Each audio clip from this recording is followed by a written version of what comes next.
और ज़मीन जायदाद की बातें ना करें। कहीं गलती से उनके ऊपर जांच हो गई ज़मीन जायदाद की तो बहुत मुश्किल में फंस जाएंगे। लोजपा रामविलास के राष्ट्रीय अध्यक्ष चिराग पासवान एक बार फिर से अपने चाचा पशुपति पारस पर हमलावर हो गए हैं। आपको बताएं कि चिराग पासवान के चाचा पशुपति पारस ने बीते दिनों चिराग पासवान के बारे में कहा था कि उनकी पारी बिहार में अब समाप्त होने वाली है, यानी कि राजनीतिक दृष्टिकोण से बातचीत करें तो उनकी पारी अब समाप्त हो गई है, उनको कोई नहीं पूछता है। ये बातें पशुपति पारस ने कार्यक्रम के दौरान चिराग पासवान के बिहार के राजनीति में बढ़ती सक्रियता को लेकर के जब पूछा गया था तो ये बातें उन्होंने कही थी। साथ ही साथ उन्होंने ये भी कहा था कि अगर भाई के हैसियत से देखा जाए तो जितने सारे राजनीति के हकदार हैं वो उनमें हम ही हकदार हैं। और इस पर ज़मीन जायदाद की भी चर्चा लोजपा रामविलास के राष्ट्रीय अध्यक्ष चिराग पासवान पर चाचा पशुपति पारस ने कर दिया था। अब देखिए चिराग पासवान ने चाचा पर जोरदार हमला किया है और कहा है कि ज़मीन जायदाद की आप बात ना करें, क्योंकि अगर ठीक से जांच हो जाए तो आप ज़मीन जायदाद के मामले में फंस सकते हैं। चिराग पासवान ने अपने चाचा को नसीहत दे दी है कि ज़्यादा ज़मीन जायदाद के चक्कर में ना पड़े, नहीं तो अगर जांच होगी तो फंस सकते हैं। आपको बताएं कि दिल्ली से जब चिराग पासवान पटना एयरपोर्ट पर लौटे हैं तो उनसे सवाल किया गया, साथ ही साथ नीतीश कुमार पर भी उन्होंने ज़बरदस्त हमले किए हैं। क्या कुछ कह रहे हैं चिराग पासवान, हम आपको सुनाते चलते हैं। चिराग जी एक सवाल जरूरी है, भले इस सवाल से आप जो है नक्की काट लिए, लेकिन जिस तरह से पशुपति कुमार पारस ने खुले मंच से स्पष्ट तौर पे यही कहा कि राजनीतिक वारिस हम हैं, चिराग पासवान जमीन जायदाद के मालिक हो सकते हैं, राजनीति के नहीं। क्या कहेंगे? भाई देखिए, मैं बार बार बोलता हूँ, मुझसे बड़े हैं आदरणीय, और ज़मीन जायदाद की बातें ना करें, क्योंकि कहीं गलती से उनके ऊपर जांच हो गई ज़मीन जायदाद की तो बहुत मुश्किल में फंस जाएंगे। क्या लगता है कि आप ही का जमीन है?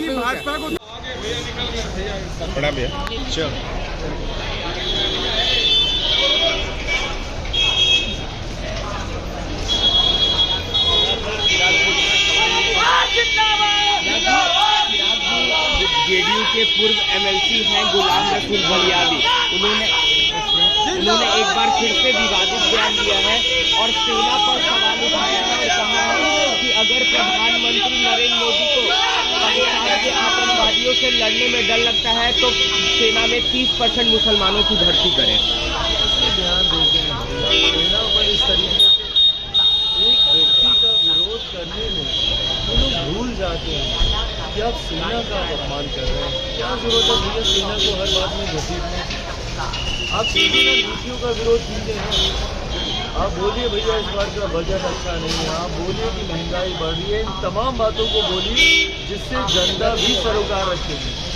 दिक्कत यही है कि ये लोग ऐसे विषयों को उठाते हैं जिससे पहली बात तो जनता का कुछ लेना देना है, और ऊपर से भारतीय सेना जिसकी वजह से आज ये सुरक्षित यहाँ पर सांस ले रहे हैं, उनके ऊपर सवाल उठाकर उनको अपमानित कर ये लोग अपनी राजनीतिक रोटियां सेकने का ये लोग प्रयास करते हैं, और यही चीज़ें बार बार बैकफायर होती हैं इन लोगों को। आज अगर इनकी और ये पार्टी इस परिस्थिति में है, कारण ही यही है कि भैया ये लोग बांटने की राजनीति को जो बढ़ावा देने का लोग प्रयास करते हैं, परिणाम चीज़ें बैकफायर होती हैं और इन लोग का ये हर्ष है। मुख्यमंत्री नीतीश कुमार को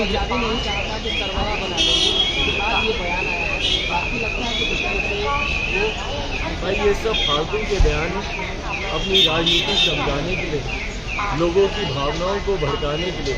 भाई ज्वलन विषयों पर तो इनको बोलना नहीं है ना, बिहार के हालात पर इनको बोलना नहीं है, बिहारियों से इनको फ़र्क नहीं पड़ता है। इन लोगों को ऐसी बातों से फ़र्क पड़ता है जिससे इनकी राजनीति चमके, 4 दिन खबरों में बने रहने के लिए। मुख्यमंत्री जी को कार्रवाई करनी चाहिए।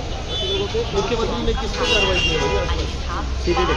एक ऐसे मुख्यमंत्री हैं जो अपराधियों पे तो कार्रवाई करते नहीं, अधिकारियों पे जो बिहार को अपमानित करने का काम करे उन पे तो कार्रवाई करते नहीं। इनके अपने पार्टी के नेता जो विवादित बयान देते हैं उन पर कार्रवाई करेंगे। मुख्यमंत्री जी के बस में भाई कुछ रहा नहीं है, सबसे कमजोर मुख्यमंत्री हैं आज की तारीख में। और मुख्यमंत्री नीतीश कुमार जो जाने जाते थे कि वो निर्णय लेते हैं, काम करते हैं, सही गलत डिबेटेबल, पर आज की तारीख में जिस तरीके से वो महज एक कठपुतली बनकर है गठबंधन के हाथ में, भाई उनसे कोई निर्णय अब नहीं होने वाला। चिराग जी, पशुपति पारस कह रहे हैं कि वो